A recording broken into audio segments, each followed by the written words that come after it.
నమస్తే.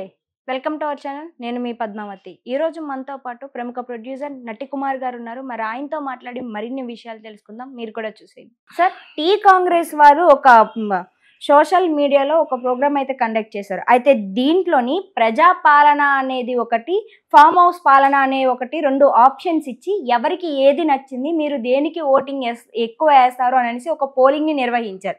అయితే దీనిలో ప్రతి ఒక్కరు కూడా ఫామ్ హౌస్ పాలనే మాకు కావాలి అంటూ 73% ఎక్కువగా దానికి శాతాన్ని ఓటింగ్ వేశారు. అయితే దీనిపై మీ ఒపీనియన్ ఏంటి సార్? మీరేమనుకుంటున్నారు దీని గురించి? దీనికి ఒక గేమ్ చేంజర్ ఉంది.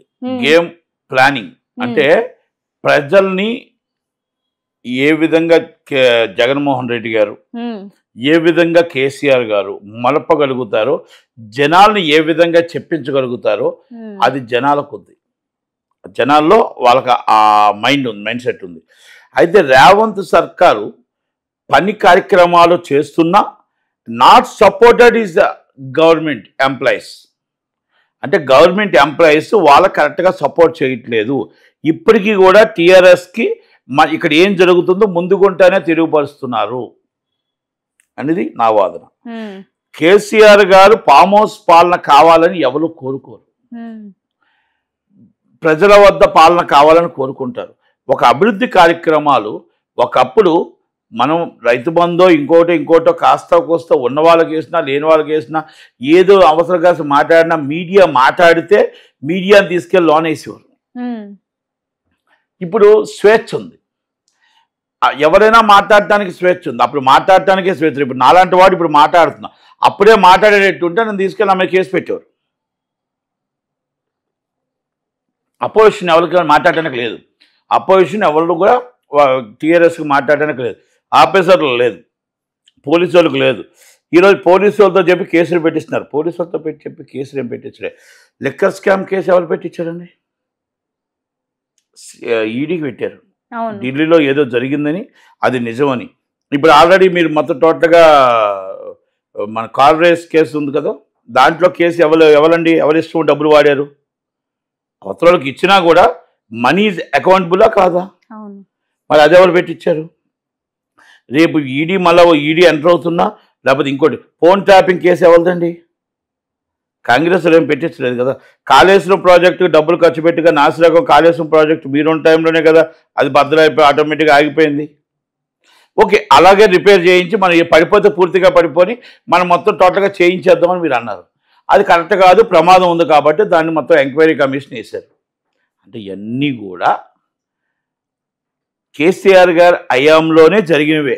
అయితే మీకు ప్రజల పాలన కావాలని అడుగుతారు కానీ సెక్రటరీకి వద్దు, మా ఇంట్లో కేసీఆర్ గారి ఫామ్ హౌస్ రోడ్డు మీద నించోవాలా, మేము ఫామ్ హౌస్ రోడ్డు మీద నించొని పాలన చేయాలని ఎవరు కోరుకోరు.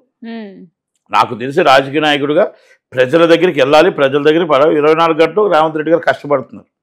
మరి ఇంత కష్టపడుతున్నప్పటికీ కూడా సపోర్టెడ్ ఇస్ నాట్, నేను అదే చెప్పాను, supported is employees. Government employees support చేయట్లేదు. గవర్నమెంట్ ఎంప్లాయీస్ సపోర్ట్ చేయకపోతే ఇలాగ ఉండదు. రెండోది, వేల కోట్ల రూపాయలు టీఆర్ఎస్లో ఫండింగ్ ఉంది. వేల కోట్ల రూపాయలు పార్టీ ఫండింగ్ ఉండేటప్పుడు ఎంతమంది జనం వచ్చినా రచ్చ చేసినా ఏం చేసినా వాళ్ళని కాపాడటానికి లీగల్ టీం ఉంది. వాళ్ళని కాపాడటానికి, వాళ్ళ కుటుంబానికి పెంచడానికి, పోషించడానికి ఒక టీం ఉంది. అలాంటప్పుడు సాధారణమైన ఇప్పుడు నేషనల్ కాంగ్రెస్ పార్టీకి ప్రాంతీయ పార్టీకి అదే తేడా. అక్కడ మీకు ఆ డబ్బు వస్తున్నప్పుడు ఆటోమేటిక్గా జనాలంతా కూడా ఆకర్షణ ఉంటుంది. ఇవాళ పబ్లిక్ ఒపీనియన్ పోల్ పెట్టమని అడిగారు అనుకోండి, కాంగ్రెస్ కార్యకర్తలు వచ్చి పబ్లిక్ ఒపీనియన్ పోల్ దగ్గరికి వెళ్ళారు అనుకోండి, మా కార్యక్రమాలు ఏం చేసామని వాళ్ళని అడుగుతారు. 1 yearలో వీళ్ళు ఆలే చేస్తున్నారు. ఇక్కడ అక్కడ ఉన్న ఒక అవ్వ ఉంది, లేకపోతే మీరే ఉన్నారు, అమ్మ నీకు వెళ్ళి నేను అడిగాను వచ్చాను, అమ్మ నువ్వు వచ్చి టీఆర్ఎస్ సపోర్ట్గా చెయ్యమ్మా అన్నాను, వెంటనే ఫీట్ చేసేస్తాం. అంటే నా ఇన్ఫ్లుయెన్స్డ్. అలా మొత్తం అక్కడ లోకల్ టీము, జిల్లా నాయకత్వం పటిష్టంగా ఉంది. జిల్లా నాయకత్వం పటిష్టంగా ఉంది. మనీ ఈజ్ పార్టీ ఫండింగ్ పటిష్టంగా ఉంది. అందరికి అర్థమైపోతుంది. అప్పుడు ఆటోమేటిక్గా మీకు ఇలాంటి ఒపీనియన్ పోల్లో రాదా? మరి ఆ ఒపీనియన్ పోల్లో మీకు ఎలక్షన్లో ఎందుకు రాలే? మరి మీరు వచ్చి మరి ఎంపీ పోని మీరు మరి ఎంపీ సీట్లో మీకు డిపాజిట్లు ఎందుకు పోయాయి? ఆ రోజు ఒపీనియన్ పోల్ చెప్పిన వాళ్ళు ఎంపీ సీట్లో మీకు వెయ్యాలి కదా. ఎన్ని రోజులు అవ్వలేదు కదా ఎలక్షన్, వేయలేదు. మరి బీజేపీ వాళ్ళు ఏమంటున్నారు, లేదు లేదు మేము గవర్నమెంట్ ఫామ్ చేస్తున్నాం, వెరీ వెరీ గవర్నమెంట్ షార్ట్లీ, మేము ఆల్రెడీ మేము కాంగ్రెస్ గవర్నమెంట్ పడగొట్టి మరి ఫామ్ చేస్తాం. వాళ్ళు వచ్చి మొత్తం అమిత్ షా గారు, మొత్తం టోటల్గా సంతోష్ బగిల్ గారు, మొత్తం అందరూ వచ్చేస్తున్నారు, సునీల్ బన్సల్ గారు, మొత్తం అందరూ వచ్చేస్తున్నారు. Entire immediately is Telangana is మా కాసారం చేసేద్దాం, BJP is Telangana, Andhra is Pawan Kalyan అని వెళ్ళిపోతున్నారు వాళ్ళు. ఈ రెండు వాళ్ళు వెళ్ళిపోతే మీరు వచ్చి నాకు మళ్ళా వస్తుంది పట్టం కడతారంటారేంటి? మీరు మూడో ప్లేస్ వచ్చారని మర్చిపోతున్నారు కేసీఆర్ గారు. ప్రజలు మిమ్మల్ని ప్రేమించుంటే ఎంపీ ఎలక్షన్స్లో మిమ్మల్ని రెండో ప్లేస్ కూడా రాలేదు కదా ఎక్కడైనా. మీరు మూడో ప్లేస్ వచ్చే సెకండ్ ప్లేస్ అండ్ బీజేపీ వచ్చింది అంటే ఇక్కడ మాయ మర్బాలలో జనాల్లో మనం చేయడంలో అక్కడ సోషల్ మీడియా వాళ్ళు పెట్టారు, విన్నర్ మీరే అయ్యారు.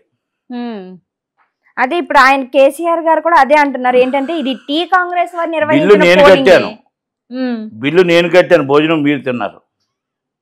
బిల్లు నేను కట్టా, భోజనం మీరు తిన్నారు, అది తేడా.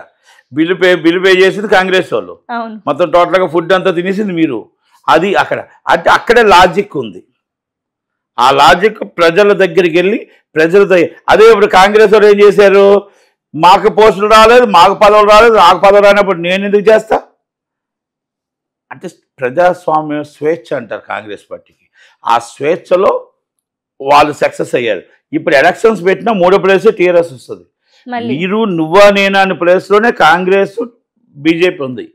రేపు ఎప్పుడైనా సరే బీజేపీ రావడానికి అవకాశాలు ఉంటాయి కానీ ప్రాంతీయ పార్టీ రావడానికి అవకాశమే లేదు. మళ్ళీ మీకు అక్కడ తేడా ఉంది. ఆంధ్రాలో ఎనీ టైం ఎప్పుడైనా సరే మళ్ళీ 2029 జగన్మోహన్ రెడ్డి రావడానికి అవకాశాలు ఉన్నాయి.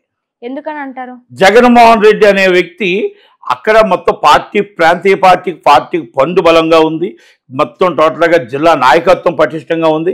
ఈ మొత్తం సీనియర్లు అందరూ వెళ్ళిపోవాలని కోరుకుంటున్న వ్యక్తిలో జగన్మోహన్ రెడ్డి ఒకడు. ఆ వెళ్ళిపోతున్న వ్యక్తుల్లో వీళ్ళు ట్రాప్ చేసుకొని మళ్ళీ కూటమి వాళ్ళు జాయిన్ చేసుకొని ఎవరి గొయ్యి ఆలే తవ్వుకుంటూ ఉన్నారు. కొత్త రక్తంతో కొత్తగా మళ్ళా వచ్చి 2029 గవర్నమెంట్ ఫామ్ చేసే అవకాశం జగన్మోహన్ రెడ్డికి ఉంది. ఎందుకంటే వ్యతిరేకం వస్తుంది, ప్రజల్లో ఇప్పటికీ వస్తుంది. కనుక అక్కడ ఛాన్స్ ఉంది, ఇక్కడ ఛాన్స్ కనబడట్లే. ఇక్కడ ఆల్రెడీ పటిష్టం అయిపోయింది, బీజేపీ పటిష్టం అయిపోయింది. అక్కడ కూటమి ప్రభుత్వానికి ఒకటే అపోజిషన్, కాంగ్రెస్ పార్టీ పటిష్టం అవ్వలే. కూటమి ప్రభుత్వానికి ఒకటే జగన్మోహన్ రెడ్డి. కాంగ్రెస్ పార్టీ వాళ్ళు కలాలా వద్దా అనేది తర్వాత విషయాలు. ఇక్కడ ప్రాంతీయ పార్టీ అక్కడ ప్రజల్లో మమేకమై ఉంది. ఎనీ టైం ఎప్పుడైనా వాళ్ళు, నేను చాలామందిని కనుక్కున్నాను, జగన్ బాబా బెటరు, మాకు కరెక్ట్గా టైంకి వచ్చేది, జగన్ బాబా బెటరు, మాకు అన్నీ వచ్చేవి, జగన్ బాబా అన్నింటికి జగన్ బాబా బెటర్ అంటున్నారు. కొన్ని విషయాల్లో కొన్ని సచివాలయం వచ్చు, వాలంటీర్స్ మా ఇంటికి వచ్చేవారు, ఇప్పుడు మేము తిరగలేక చచ్చిపోతున్నాం, మేము రాలేక చచ్చిపోతున్నాం, నించొని ఎండలో కళ్ళు తిరుగుతున్నాయి, చలి అయిపోతుంది అన్న ఒక ఫీలింగ్కి వెళ్ళిపోయారు. 5 సంవత్సరాలు మన ఇంట్లో కూర్చుంటుండగా ఆ వాలంటరీ వచ్చి మీకు అన్ని కార్యక్రమాలు చేసింది. ఇప్పుడు వాలంటరీ లేకపోతేప్పుడు మనం స్వయంగా వెళ్ళి అక్కడికి వెళ్ళేటప్పుడు, సచివాలయానికి వెళ్ళేటప్పటికి ఒక విపరీతమైన కోపం వస్తుంది. ఇప్పుడు నేను మీ దగ్గరికి వస్తున్నా, మీరు నా దగ్గరికి వస్తున్నారు, నేను మీ దగ్గరికి వస్తే నాకు కోపం వస్తుందా? ఇప్పుడు నన్ను గౌరవిస్తున్నారు, తర్వాత మీరు నన్ను గౌరవించకుండా మీరు నా దగ్గర రండి వస్తే మీకు ఇంటర్వ్యూ ఇస్తామని అన్నారు అనుకో,